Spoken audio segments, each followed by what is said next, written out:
Your political career is built on weaponizing fears, declares Revolutionary Communist Fiona Lali in this explosive confrontation with Nigel Farage on GBNews. Watch as heated exchanges erupt over Epping migrant hotel protests, with fierce debates about mothers' safety concerns and border sovereignty. From accusations of neo-Nazi involvement to claims about illegal immigrants, this heated clash reveals deep divisions tearing through British society.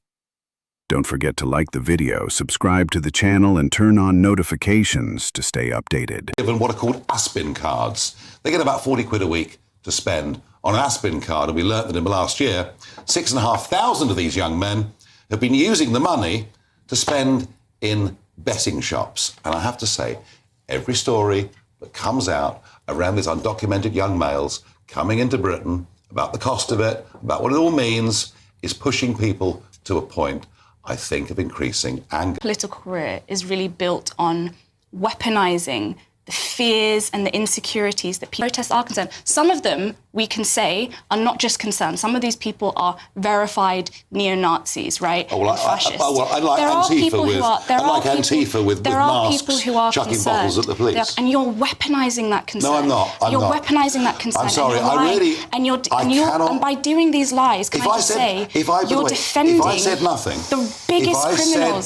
biggest criminals in Britain. That's what your career is about. I'm not. 3 children, probably one of them isn't very far from your age. And if my daughter had to deal with anything like the young girl, which was the target of the alleged assault, I would be tremendously worried. Now, what I think is happening here is I think you're intellectualising and theorising the situation. How many asylum hotels have you been inside?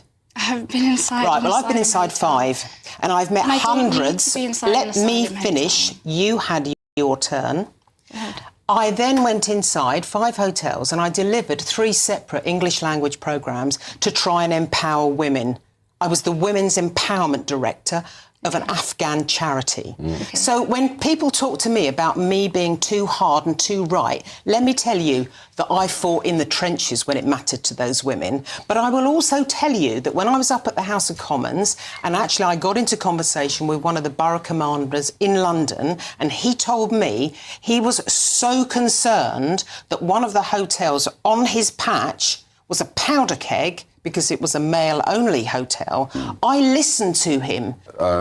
Nigel, together in the Brexit referendum, we've established a democratic mandate for sovereignty, for the control of borders. By the way, you can't have socialism without sovereignty. You can't have socialism without state control or state direction of the economy. But this used to be mainstream Marxism, which obviously doesn't matter in the Revolutionary Communist Party anymore. If you want to talk about Marxism, this is serious. In a couple of minutes, we will talk about this whole systematic establishment. Morris, keep going. So what we've got to do is absolutely make sure that we have effective control of borders. Now, that's where I want the conversation to go now towards action. Well, the problem is the public now have no confidence.